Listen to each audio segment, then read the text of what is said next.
सूर्यास्त झाल्यानंतर स्पर्धा थांबवण्यात आली. कर्ण आणि अर्जुन यांच्यामध्ये शेवटी सर्वश्रेष्ठ कोण हे अनिर्णितच राहिले. स्पर्धा संपल्यानंतर कर्ण आणि दुर्योधन या दोघांच्या मैत्रीचेच सर्वजण कौतुक करत होते. सर्वांच्या चेहऱ्यावरचे भाव जणू बदलले होते. भीष्मांच्या ओठांवर चोरटे स्मित होते.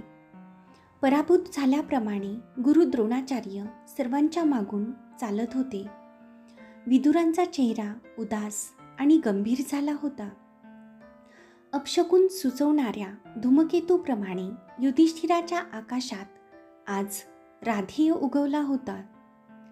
आता धनुर्विद्येच्या क्षेत्रात राधेयाची बरोबरी करू शकणारा दुसरा कोणीही नाही हे युधिष्ठिरला जाणवले होते. भीम आणि अर्जुन यांच्या शक्तीमुळे आणि शस्त्रकौशल्यामुळे आजपर्यंत युधिष्ठिरला सुरक्षित वाटत आले होते. पांडव सगळ्या कौरवांपेक्षा शस्त्रविद्येत श्रेष्ठ होते, परंतु आता युधिष्ठिरला सुरक्षिततेची खात्री वाटेना. सर्व युद्धात पांडव अजिंक्य आहेत हाच त्याचा विश्वास आता ढासळून गेला होता. दुर्योधन आणि कर्ण या दोघांमधील मैत्रीच्या करारामुळे युधिष्ठिर आपल्या मनाची शांती घालवून बसला होता. अर्जुनाच्याही भुवया संतापाने उंचावल्या आणि भीमाच्या मुठी आवळल्या गेल्या, परंतु तो दुर्योधनाला प्रत्यभूत करू शकत नव्हता, कारण त्यातला प्रत्येक शब्द न शब्द खरा होता. पाचही पांडव खिन्न मनाने आखाड्यातून बाहेर पडले.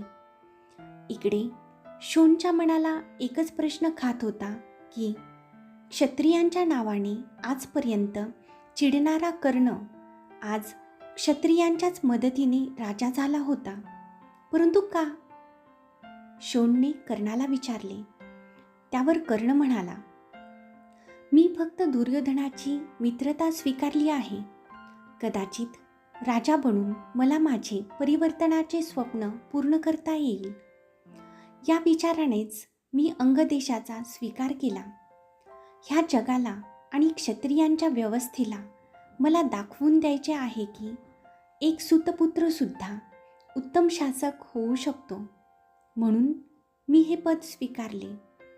कोणत्याही राज्याची व्यवस्था ही जातीवर आधारित नसून ती तेथील व्यक्तींच्या कर्मावर आधारित असावी, तरच तिथे आपण सुशासन प्रस्थापित करू शकतो. हा राधेय कर्ण जेव्हा ते करून दाखवेल तेव्हाच स्वस्थ बसेल. क्षत्रियांच्या एकाधिकारावर कर्णाने घातलेला हा पहिला घाव आहे.